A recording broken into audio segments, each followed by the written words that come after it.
Hello everyone, your video for this evening is how to do a confidence interval and a hypothesis test for two proportions.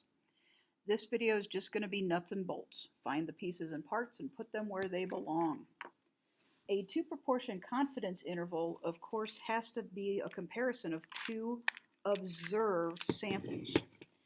So we're still going to have our conditions. However, for your conditions, you have two sets. Let's go for our randomness. I assume both samples are selected randomly.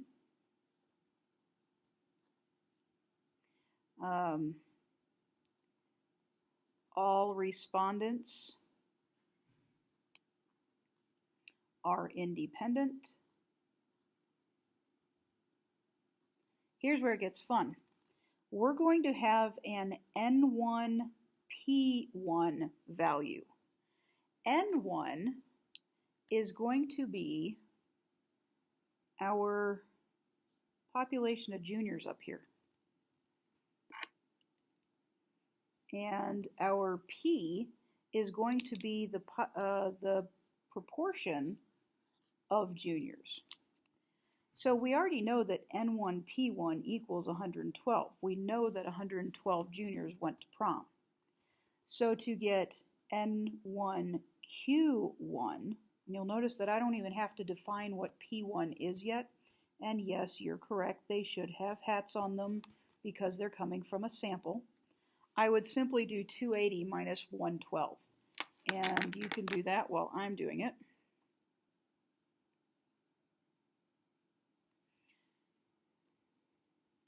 These are both greater than 10. Then I'm going to have N2 P hat 2 and N2 Q hat 2. In this case now, we're talking about the seniors. The seniors had 143 of their members attend out of 267. So my N, of course, would be 267, but I don't have to go through the rigmarole in this case. The numbers are all laid out for me like nice and pretty. 143 is the number of kids who went, and 265 minus 143 is the number that did not. These are both greater than 10. I'm good to go. And then finally, this is less than 10% of all seniors at all high schools. There you go. So we've met our conditions, and we can move on with our normal model. Here's where it's going to get weird again. I have two separate proportions. I have P hat 1 and I have P hat 2. Let's go ahead and calculate those values. 112 divided by 280. Oh, go Meyer, picked a round number. And then P hat 2 is going to be 143 divided by 265. That's a worse number. I'm going to round it to 54. Okay, so I have my two P's. What I'm going to do is I'm going to find the difference in these. I need to keep in mind that these are my juniors and these are my seniors. So in order to avoid a negative combined p-value, I'm going to put the 0.5 in before the 0.4. How you can think about this algebraically is I'm going to take the absolute value of their difference, because my p-value, my combined p-value has to be the same.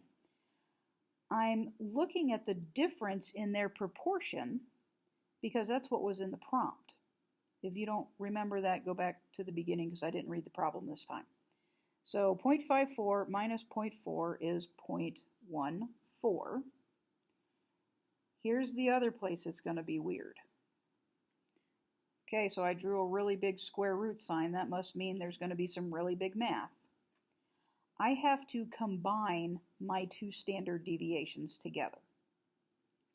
So I will do p hat 1 times q hat 1 divided by n1 and p hat 2, lost it, there we go, times q hat 2 all divided by n2. You may be asking, why am I adding them together? The quickest explanation I can give you is, it's like the Pythagorean theorem. I want to find the closest distance between 2 points. And the closest distance between 2 points is through the hypotenuse.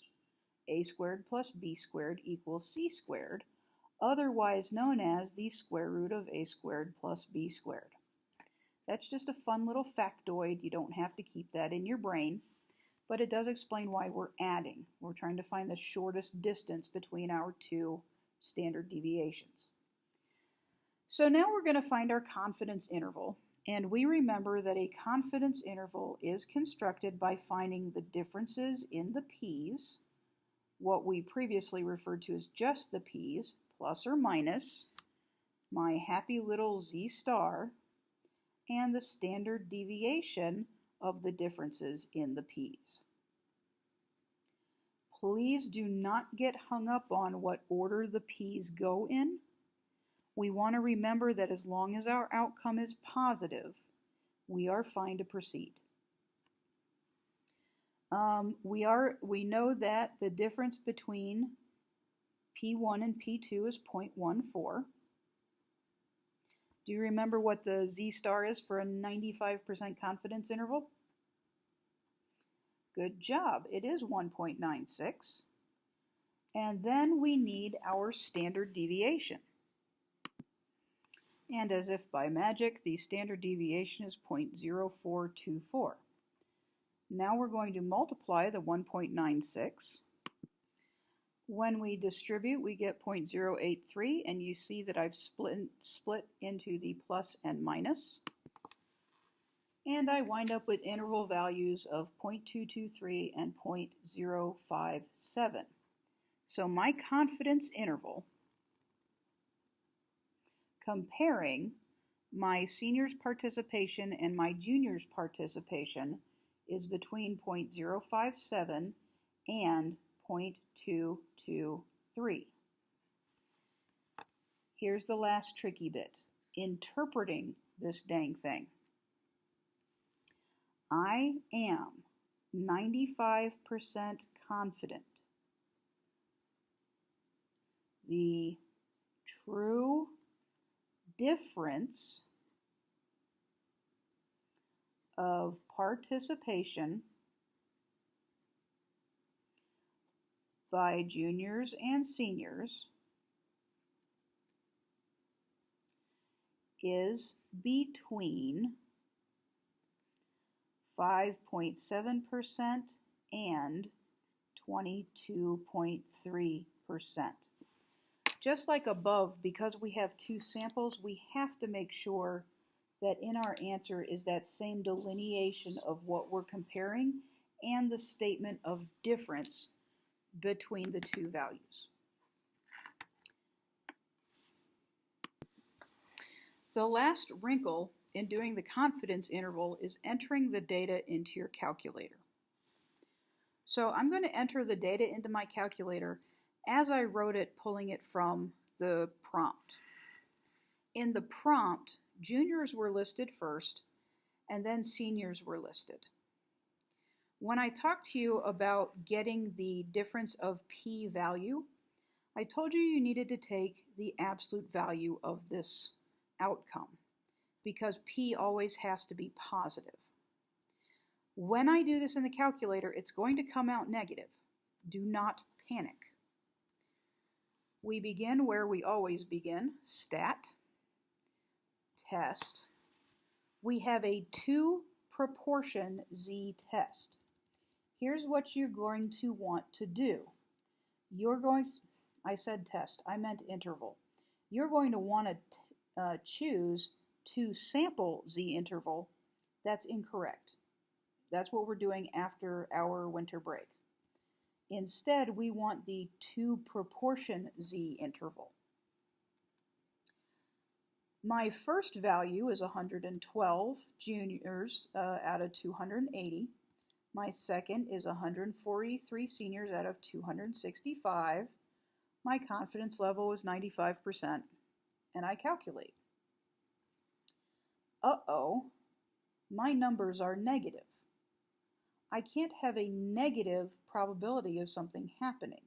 I can't have a negative proportion of people involved in an activity. So what I do here is just like I did with my difference in p-values. I'm going to take the absolute value of these. And when I take the absolute value of the outcome from my calculator, I get the same exact outcome that I got when I manually processed through the data. Using the calculator obviously saves you a ton of time. And we want to start saving that time as much as possible. You just have to be aware that if you get a negative value, take the absolute value of it.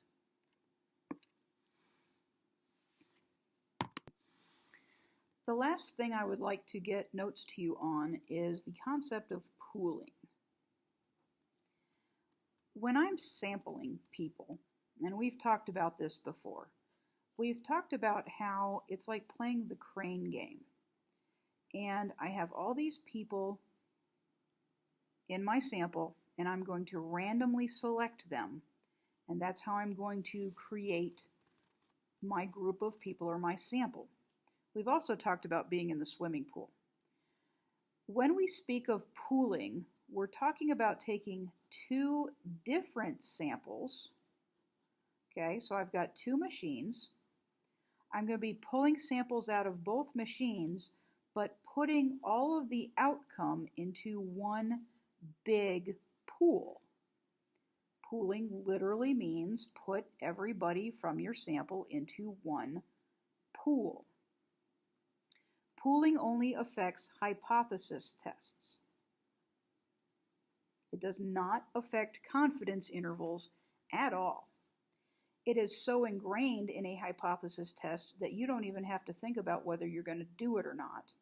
It happens automatically. All you have to get from pooling is you take both of your samples and put them together before you find the standard deviation. Let's say from box 1, I wind up with 27 out of 300 toys. And in group 2, I wind up with 42 out of 200 toys.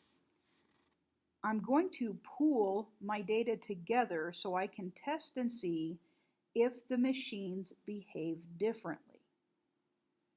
I wind up with a p-pooled value. I am not kidding, it exists. P-pooled. How I get p-pooled is 27 plus 42 divided by 500. And of course you know that if there's a p-pooled, there is a q-pooled. Rough, huh? Also going to be divided by 500.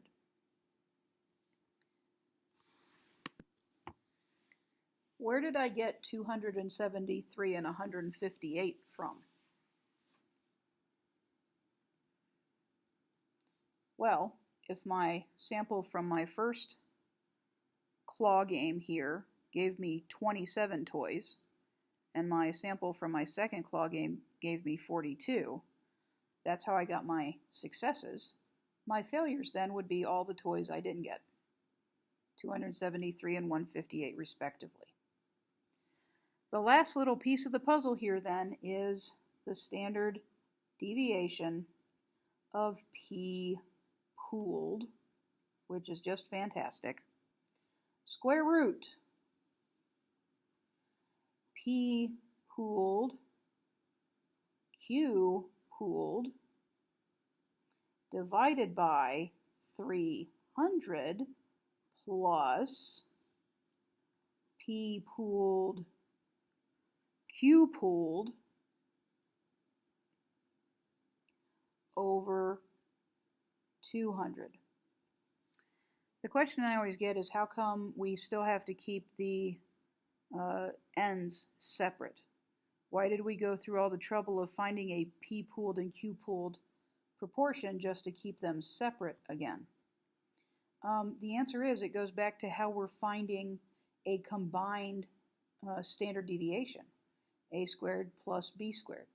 Even though my proportions now are made common or pooled, I still have two separate samples.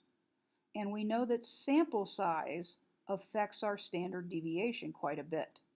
So we don't want to get rid of the variability. We don't want to minimize the variability of these sample sizes. I will see you next class, and we will do confidence intervals in real time.